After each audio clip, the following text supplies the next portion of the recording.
اعوذ باللہ من الشیطان الرجیم بسم اللہ الرحمن الرحیم۔ تمام تعریفیں اس ذات باصفات کی بارگاہ میں کہ جو ہر لحاظ سے لائق حمد و ثنا ذات ہے، اور درود و سلام اللہ رب العزت کے ان برگزیدہ بندوں پر کہ جن کے طفیل انسان کو اللہ رب العزت کی طرف سے حق کی ہدایت نصیب ہوئی۔ سب سے پہلے تمام سامعین کو میری طرف سے السلام علیکم۔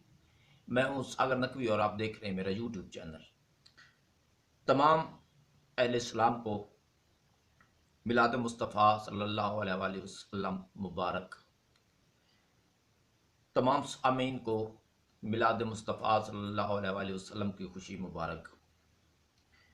یہ تمام مسلمانوں کو، تمام اہل اسلام کو مبارک دینے کا مطلب، کیونکہ ہر مسلمان امتی ہے رسالت مآب صلی اللہ علیہ وآلہ وسلم کا، تو مسلمانوں کو اس لحاظ سے مبارکباد۔ اور سامعین میں انسان شامل ہے جن کا ظاہراً کسی دین مذہب سے تعلق نہیں ہے، لیکن انسان شامل ہیں، اور انسان رہتے ہیں عالمین میں۔ یہ زمین عالمین میں سے ہے، عالمین میں ہے، تو ان کو بھی مبارک، کیونکہ جس ہستی کا ظہور ہوا ہے، کوئی مانے یا نہ مانے، کسی کا عقیدہ ہو رسالت مآب صلی اللہ علیہ وسلم کی رسالت پہ یا نہ ہو، لیکن یہ اٹل حقیقت ہے کہ یہ وہ ہستی ہے جن کے لیے اللہ رب العزت نے فرمایا وَمَا أَرْسَلْنَاكَ إِلَّا رَحْمَةً لِّلْعَالَمِينَ، بے شک میرا حبیب عالمین کے لیے رحمت ہے۔ تو جو کلمہ گو نہیں ہے وہ بھی رحمت کے سایہ میں ہے، تو اسے بھی مبارکباد پیش کرتے ہیں۔ بہت بڑی عظمت والا دن 12 ربیع الاول، سب سے بڑے نبی صلی اللہ علیہ وآلہ وسلم کی آمد، اور لطف یہ ہے کہ مسلمانوں کا اس میں کوئی نفرت کے حوالے سے اختلاف نہیں ہے۔ آج مسلمان منا رہے ہیں میلاد مصطفیٰ صلی اللہ علیہ وآلہ وسلم، مسلمان منا رہے ہیں، 12 کو بھی مسلمان منا رہے ہیں، 17 کو بھی مسلمان ہی منائیں گے۔ تو اس خوشی کے موقع پہ دکھ ہوا اس واقعہ کو لے کے کہ جو لاہور میں پیش آیا۔ لاہور کا علاقہ ہے گجر پورہ، وہاں میلاد مصطفیٰ صلی اللہ علیہ وآلہ وسلم کا جشن منایا جا رہا تھا۔ مسلمان اپنے نبی کی آمد کی خوشی منا رہے تھے، تو ان پہ اٹیک ہوا ہے، اور وہ اٹیک جو ہے وہ اس طرح سے نہیں ہوا خدا نخواستہ کہ جیسے کوئی بلاسٹ ہو جاتا ہے اور پھر یعنی قاتل کا پتہ نہیں چلتا کہ وہ کہاں سے آیا، نہیں، باقاعدہ جتھے کی صورت میں حملہ ہوا ہے، فائرنگ ہوئی ہے۔ ایک نبی کی کنیز وہ گولیاں لگنے سے شہید ہو گئی نبی کی خوشی مناتے ہوئے، یعنی اسے اس جرم میں قتل کر دیا گیا کہ وہ اپنے نبی کی آمد کا جشن منا رہی تھی، خوشی منا رہی تھی۔ باقی نبی والے وہ زخمی ہوئے۔ اب جنہوں نے یہ حرکت کی ہے وہ کون ہے؟ یہ ملک کس طرف جا رہا ہے؟ مسلمانوں کے درمیان اس قدر نفرتوں کا بیج کون بو رہا ہے؟ کچھ دن پہلے سیالکوٹ میں واقعہ پیش آیا، چلے وہاں جسے قتل کیا گیا بقول قاتل گروپ کے، اس نے کوئی دل آزاری کی تھی، وہ حسین کی مجلس پڑھ رہا تھا، تو اسے جا کے قتل کر دیا گیا، وہاں شیعہ تھے۔ آج کس کا ذکر ہو رہا ہے؟ رسالت مآب صلی اللہ علیہ وآلہ وسلم جس کے امتی ہونے کا دعویٰ کرتا ہے ہر مسلمان، ہر مولوی، ہر عالم، ہر مفتی، تو اس نبی کی آمد کی خوشی منانے والوں پہ حملے کا فتویٰ کہیں سے تو صادر ہوا ہے نا، تو سوچنا تو بنتا ہے کہ کون لوگ ہیں جو یہ کر رہے ہیں، یہ فکر کہاں سے لی جا رہی ہے؟ کسی کو سمجھ آئے نہ آئے، سمجھنا مشکل نہیں ہے۔ جن لوگوں کو اسلام ہضم نہیں ہو رہا تھا کسی ٹائم میں، جب رسالت مآب صلی اللہ علیہ وآلہ وسلم نے اعلان نبوت فرمایا تھا، توحید کا اعلان فرمایا تھا، بتوں سے محبت بڑی تھی کسی خاندان کو، تو انہوں نے رسالت مآب صلی اللہ علیہ وآلہ وسلم کو قتل کرنے تک کی سر توڑ کوششیں کی، لیکن جب نہ مراد رہے نہ کام رہے تو پھر کیا کیا؟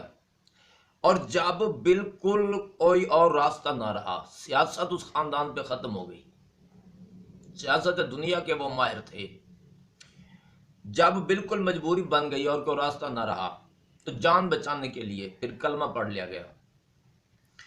پھر اس جو زبان سے کلمہ پڑھ لیا گیا تھا نا، زبان سے جان بچانے کے لیے، پھر اس کو اس طرح سے اس نہج پہ استعمال کیا گیا کہ کیونکہ پہلے مخالف رہے ہیں، دشمن رہے ہیں رسالت مآب صلی اللہ علیہ وآلہ وسلم کے، اللہ رب العزت کی ذات کے، دین کے، تو پہلے جو بھی ان کے خلاف بات کرتے تھے نا تو وہ نہیں مانی جاتی تھی، کیونکہ یہ تو ہیں ہی دشمن، تو انہوں نے اس طرح کی باتیں کرنی ہیں، انہوں نے اس طرح کا پراپگنڈا کرنا ہے، لہٰذا کلمہ زبان سے مجبوری میں پڑھ لیا، لیکن وہ دین ہضم تو نہیں ہوا نا، محبت تو بتوں سے رہی۔ تو اب اللہ والے بن جاؤ، اب نبی والے بن جاؤ، جہاں تک کہانی بنا دی گئی کہ امیر المومنین تک کے جو ٹائٹل ہیں وہ بھی اپنے نام کر لو، یعنی دین کے سب کچھ بن جاؤ، رسالت مآب صلی اللہ علیہ وآلہ وسلم سے قربت دکھا دو، کتابوں میں لکھوا دو، لٹریچر میں لکھوا دو، ہر طرف یہ اعلان کر دو کہ دین اب ہمارے ہاتھ میں ہے، اب ہم دین کے وارث ہیں۔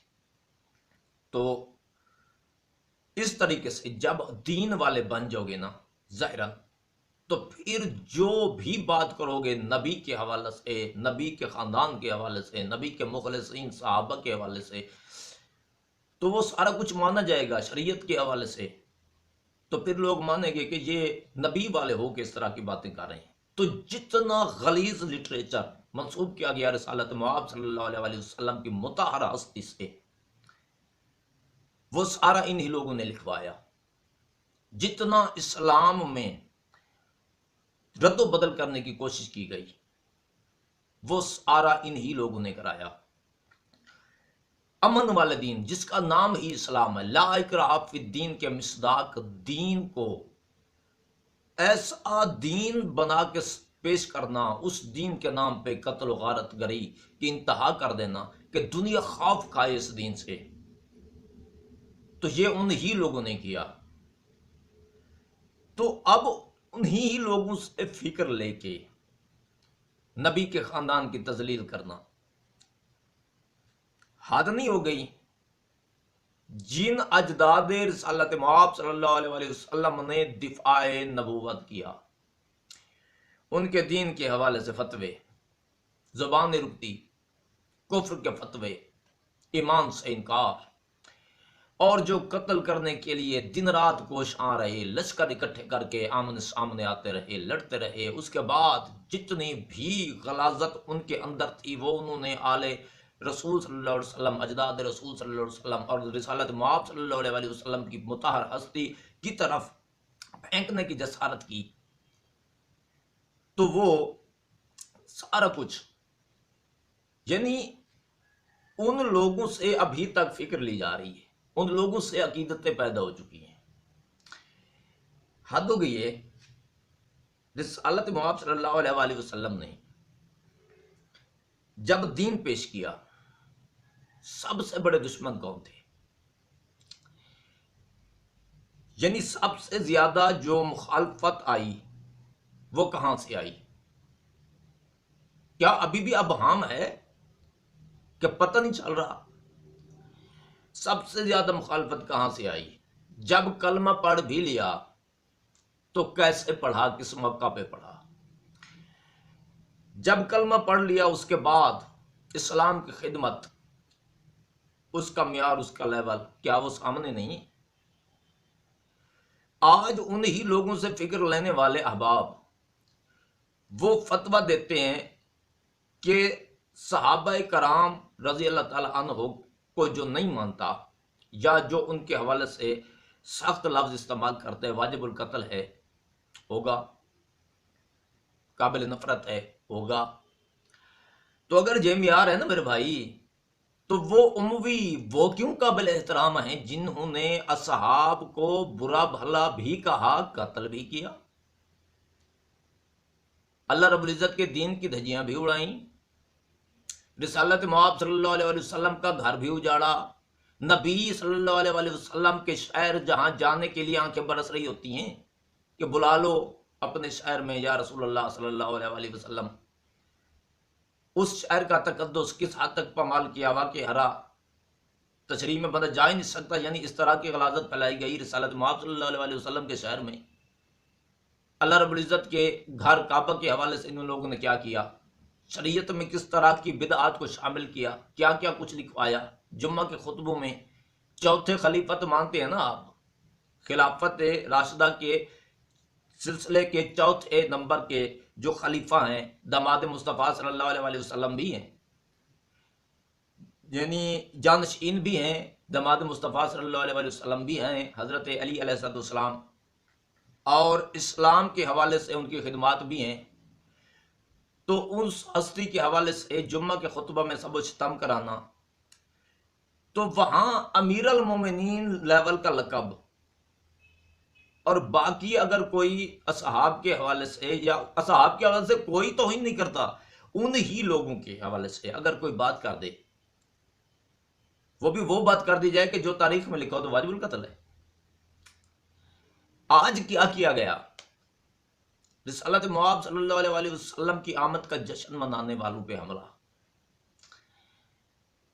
4 دن پہلے جو سیالکوٹ میں کیا تھا، چلے انہیں تو آپ کافر کہہ کے کہ وہ حسین کا ذکر کر رہے تھے، انہیں آپ کافر قرار دے کے تو وہاں سے تو چلیں آپ بچ جائیں۔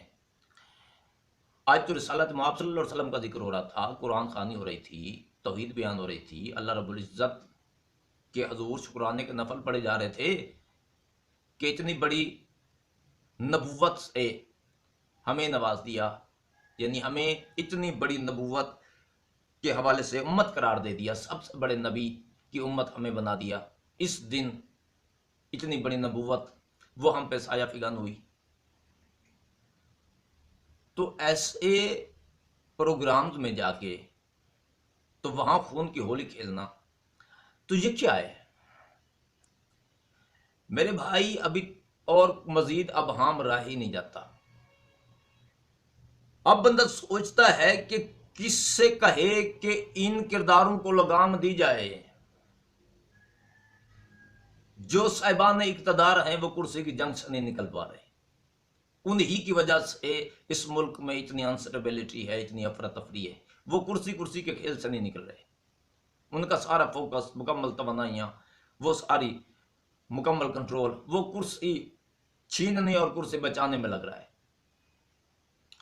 اب اس طرح کے فتنے سر اٹھانے لگ گئے، یعنی بین المسلمین فسادات جو ہیں وہ شروع کرا دیے گئے ہیں۔ حکومت کو پتہ ہی کوئی نہیں ہے،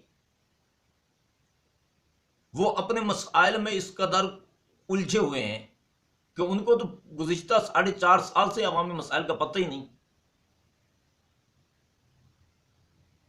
تو جو مقتدر حلقے ہیں، خصوصاً جو آرم فورسز ہیں، تو ان سے اپیل کرتے ہیں کہ مہربانی کریں، یہ وطن عزیز بہت قربانیوں کے بعد ملا ہے، تو جہاں اب خانہ جنگی کا سا ماحول بنانے کی کوشش کی جا رہی ہے، دشمنان اسلام کی طرف سے، دشمنان پاکستان کی طرف سے، تو جو لیڈران ہیں وہ تو مصروف ہیں وہ اپنے اقتدار میں، تو عوام کے لیے بہت زیادہ مسائل بن چکے ہیں، عوام کے لیے بہت زیادہ مسائل پیدا ہو چکے ہیں، اقتصادی حوالے سے بھی، معاشی حوالے سے بھی، معاشرتی حوالے سے بھی، اور اب مذہبی حوالے سے بھی۔ تو میں اپیل کروں گا شفقت کریں، اس طرح کی جو مینٹلٹی ہے ان کو لگام دیں، ان کو کنٹرول کریں۔ یہ جو ہفتہ چل رہا ہے، خصوصاً یہ تو ہفتہ عبادت ہے، یہاں شیعہ سنی ثابت ہو رہا ہے کہ اس ہفتہ وحدت کے حوالے سے شیعہ سنی میں کوئی اختلاف نہیں ہے، رسالت مآب صلی اللہ علیہ وسلم کے حوالے سے سب اکٹھے ہیں۔ تو پھر یہ کون کر رہا ہے؟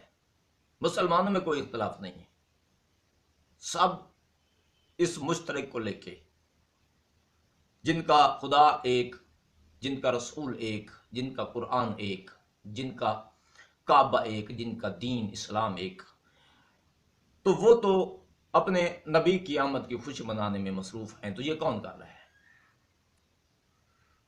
کبھی کسی مسلک پہ حملہ، کہیں کسی مسلک پہ حملہ. تو یہ کیا چل رہا ہے؟ شفقت کریں، یہ جو بین المسالک جو نفرت پھیلائی جا رہی ہے نا، میں اپنے تمام مسلمان بھائیوں سے مخاطب ہوں، میرے بھائی یہ کوئی مسلمان نہیں کر رہا. اپنے آپ کو، اپنے جذبات کو قابو میں رکھیں. یہ اس وطن عزیز کے امن سے کھیلنے کی کوشش کی جا رہی ہے. اور ایسا ہوتا ہے کہ جب سربراہان ملکی مسائل سے توجہ ہٹا لیں اور اپنا مال بنانے میں لگ جائیں، اپنے مفاد کو مد نظر رکھتے ہوئے آپس میں جب لڑنے لگ جائیں، تو پھر اس طرح ہوتا ہے اور اس طرح کی قربانیاں دینا پڑتی ہیں. لیکن صبر کا دامن نہیں چھوڑنا. ہم نے اس وطن کا امن قائم رکھنا ہے. ہم نے تجاوز نہیں کرنا. کیوں؟ یہ جتنا کچھ ہو رہا ہے یہ پہلی دفعہ نہیں ہوا. ہم پہلے بھی بہت قربانیاں دے چکے. تو چلیں اس وطن کے لیے اگر یہ قربانیاں ابھی سلسلہ جاری بھی ہے تو قومیں قربانی دیا کرتی ہیں. خدا را ایک دوسرے کے آمنے سامنے نہیں آنا. کوئی لا الہ الا اللہ محمد رسول اللہ پڑھنے والا دوسرے پہ اٹیک نہیں کر رہا. خصوصاً حضرت محمد صلی اللہ علیہ وسلم کے میلاد پہ آ کے جو یہ حملہ ہوا ہے آج، اس حوالے سے اس نے ثابت کر کے رکھ دیا ہے کہ اللہ والے اور رسول صلی اللہ علیہ وسلم والے اور اصحاب اور آل رسول صلی اللہ علیہ وسلم والے یہ ایسا نہیں کر سکتے. اپنے نبی کے میلاد پہ اٹیک کوئی مسلمان نہیں کر سکتا. یہ غیر مسلم قوتیں ہو سکتی ہیں، یہ باہر سے کوئی بیرونی فنڈ پہ پلنے والے وہ ہو سکتے ہیں. کوئی مسلمان خصوصاً کوئی پاکستانی ایسی حرکت نہیں کر سکتا. تو سلامت و آباد رہیں. یقین کریں مجھے الفاظ نہیں مل رہے کہ میں کیا کہوں. اس طرح کے واقعات سامنے آ جاتے ہیں کہ بندہ سوچ بھی نہیں سکتا کہ کیا بولا جائے، کیا کہا جائے. اس ملک کے پتہ نہیں اس طرح کے حالات کیوں بنتے جا رہے ہیں.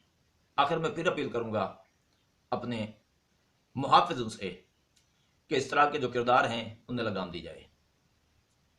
عوام قربانی دے رہی ہے، آپ بھی قربانیاں دے رہی ہیں، میری پاک فوج قربانیاں دے رہی ہے. تو اس امن کے لیے ہی یہ خون کا جو نذرانہ ہے یہ پیش کیا جا رہا ہے. تو خدا را مہربانی کریں. سیاستدان اپنا آپ دکھا چکے ہیں وہ ملک کے کتنے ہمدرد ہیں، وہ عوام کے کتنے ہمدرد ہیں. انہیں کرسی چاہیے تھی، چاہیے ہے، اور آئندہ کے لیے بھی ایسا ہی ہوگا. یہ وطن ہمارا ہے، یہ وطن میری پاک آرمی کا ہے، یہ وطن میری عوام کا ہے، یہ وطن پاکستانی مسلمانوں کا ہے. کیوں؟ یہ اسلام کا قلعہ ہے. تو یہ وطن پوری امت مسلمہ کے لیے ایک پناہ گاہ ہے، ایک امید ہے. تو مالک اس کو سلامت رکھے. فی الحال کے لیے اتنا. نیکسٹ ویڈیو میں ملتے ہیں، تب تک کے لیے اللہ حافظ. پاک آرمی زندہ باد، پاکستان پائندہ باد. اللہ حافظ.